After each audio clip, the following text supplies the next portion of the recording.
And hello once again, and here is a little surprise for you guys. And I know that I said, and this wasn't too long ago when we finished this series the first time, that I was not going to return it. Actually, I don't know if I actually ever said that, but I never planned on returning it. But the Rolex 24 was a couple weeks ago, and let me tell you, I really gained a lot more interest than what I already had in IMSA, and I was like, I gotta do this. So this is the Trans Am mod from 2004. I think Project Wildfire made this, so credits to them. That was, 13 years ago? But this is going to change, and it's going to be a lot different from the first time. First of all, we got a new name. This is the Kubota GT Championship now, not the Kubota Sports Car Championship, the Kubota GT Championship, because these are only GT cars, Grand Touring cars, in case you didn't know what that meant. And so yeah, that's the name change there.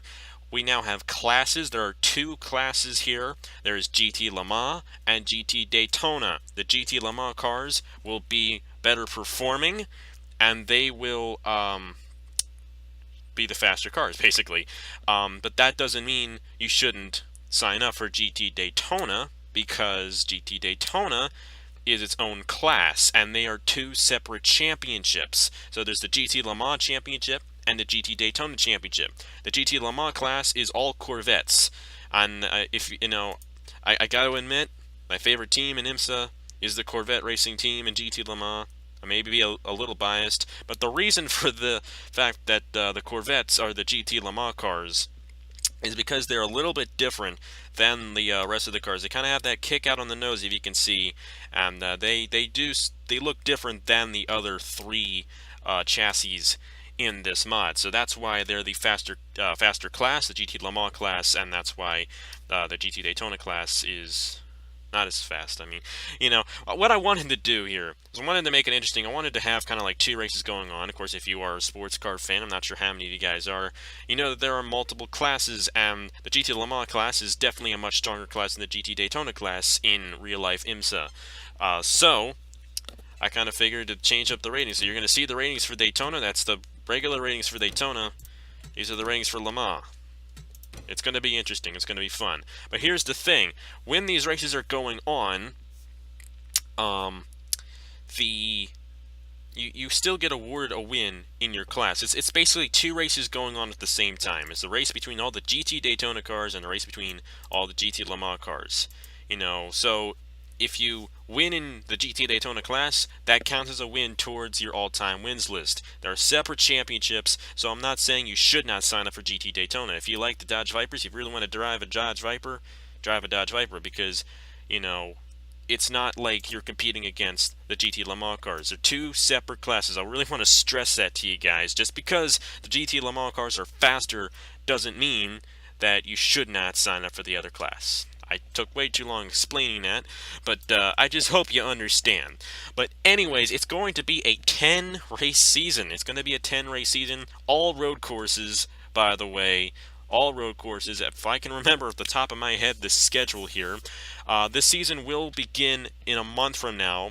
The Friday before the 12 Hours of Sebring. At Sebring, we'll have our own little version of the 12 Hours of Sebring, only it's going to be 1/12 of the length. It's going to be the 1 hour of Sebring, and the endurance races are going to be a lot shorter. The races are going to be shorter than they were when we first tried to do this last fall, so that means I'll have more time to do them. And this is the schedule for you guys. I should have announced this, but I wanted to kind of keep it a surprise. But anyways, this is the schedule for you guys.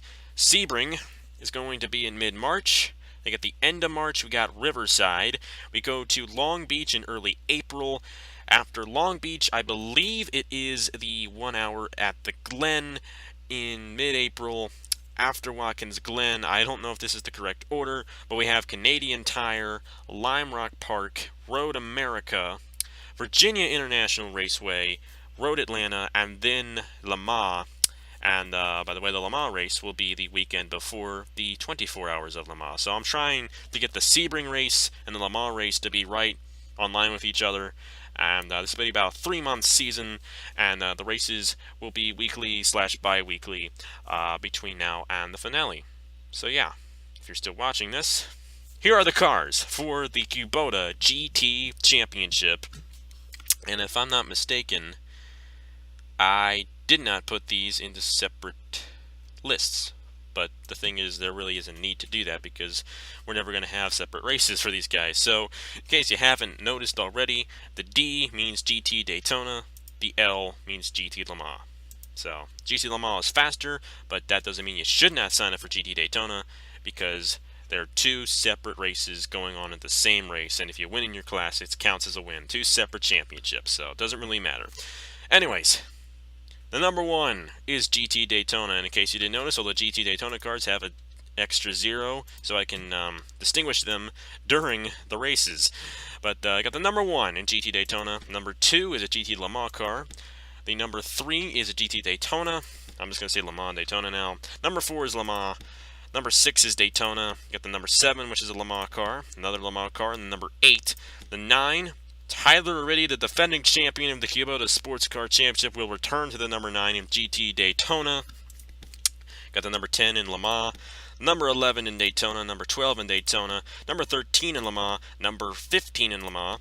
The number 16 is Daytona, number 20 is Le Mans, number 21 is Daytona, number 22 is Daytona, number 23 is Le Mans, number 27 is Le Mans, number 33 is Daytona, number 34 is Le Mans, number 38 is Le Mans, number 40 is Le Mans, number 43 is Daytona, number 45 is Daytona, number 49 is Le Mans, number 59 is Daytona, number 56 is Daytona, number 59 is Le Mans, and then I believe the rest are Daytona, the 60, the 64, the 66, the 71, 72, 75, 86, 88, 98, and 99.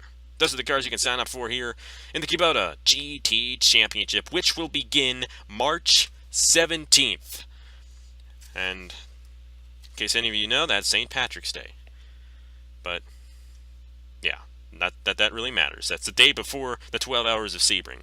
So we're going to start the GT Championship March 17th here on this channel for the 1 hour of Sebring here on NapaFan. So yes, thank you guys very much for watching. Thank you guys very much for signing up. It is 1 car per person. Overall, you cannot have a car in both classes, just to let you guys know.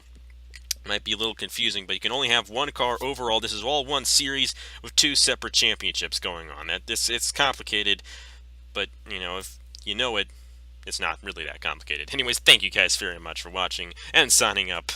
And I hope you guys enjoy this one. I'm really looking forward to it, and it's going to be fun. I will see you guys later.